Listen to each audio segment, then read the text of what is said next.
মধ্যবর্তী নির্বাচনের আগেই মার্কিন প্রতিনিধি পরিষদের নিয়ন্ত্রণ পেলে ট্রাম্প বিরোধী যেসব পদক্ষেপ নেবে বিরোধীরা তা নিয়ে বিপুল পরিকল্পনা হাতে নিয়েছে ডেমোক্র্যাট শিবির।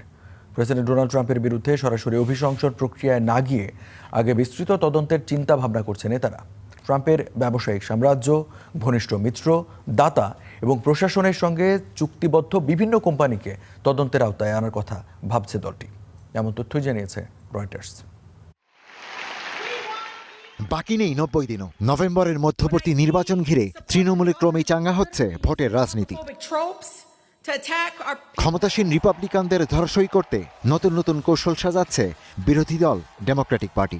মাঠে ভোটারদের কাছ থেকে যে সাড়া মিলছে তাতে আশাবাদী নিম্নকক্ষ প্রতিনিধি পরিষদ বা হাউস অব কমন্সের নিয়ন্ত্রণ পাওয়ার। মধ্যবর্তী নির্বাচনে কেবল সংখ্যাগরিষ্ঠতা অর্জনই নয়, প্রতিনিধি পরিষদে জেতার পর কি কি পদক্ষেপ নেবেন বিরোধী আইন প্রণেতারা তারও পরিকল্পনা সাজাতে শুরু করেছেন।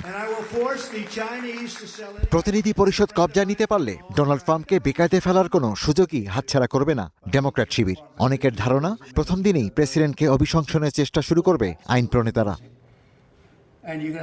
তবে সংশ্লিষ্টরা বলছেন শুরুতেই অভিশংসন নয়, বরং ট্রাম্পের বিরুদ্ধে অনিয়মের নানা অভিযোগের প্রমাণ করার দিকেই মনোযোগ দিবে বিরোধী নেতৃবৃন্দ।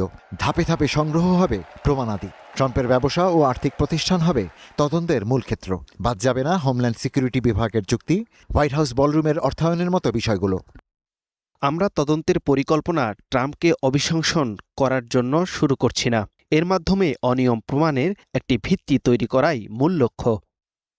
এর জন্য ট্রাম্প সংশ্লিষ্ট কোম্পানি ও ঠিকাদার প্রতিষ্ঠানের কাছ থেকে নথি আদায় করার কথা ভাবছে ডেমোক্র্যাট নেতারা। শুনানি, চিঠি ও দরকার পড়লে সাপ্পনা বা হাজিরার সমন জারির মতো পদক্ষেপের কথা ভাবা হচ্ছে, কারণ হোয়াইট হাউস সরাসরি কংগ্রেসের তদন্ত ঠেকাতে পারে এমন আশঙ্কা রয়েছে ডেমোক্র্যাটদের। সম্ভাব্য তদন্তের মুখে পড়তে যাওয়া কোম্পানিগুলোর তালিকা এখনও চূড়ান্ত হয়নি, তবে আলোচনায় আছে অ্যাপল, ব্ল্যাকস্টোন, ব্ল্যাকরক, ইলন মাস্কের টেসলার মতো প্রতিষ্ঠানও। রয়টার্স বলছে এসব কোম্পানি কোনো অনিয়ম করেছে তার প্রমাণ এখনও পাওয়া যায়নি।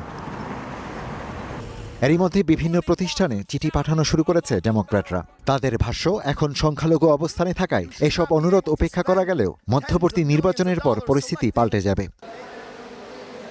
দিন শেষে যদি অভিশংসনযোগ্য অপরাধের প্রমাণ মেলে সেই পথ খোলা রাখার পরিকল্পনা ডেমোক্র্যাটদের। অর্থাৎ নভেম্বরের নির্বাচনে রিপাবলিকানদের ভরাডুবি ঘটলে নিম্নকক্ষ কংগ্রেস হবে ট্রাম্প বিরোধিতার নতুন মঞ্চ।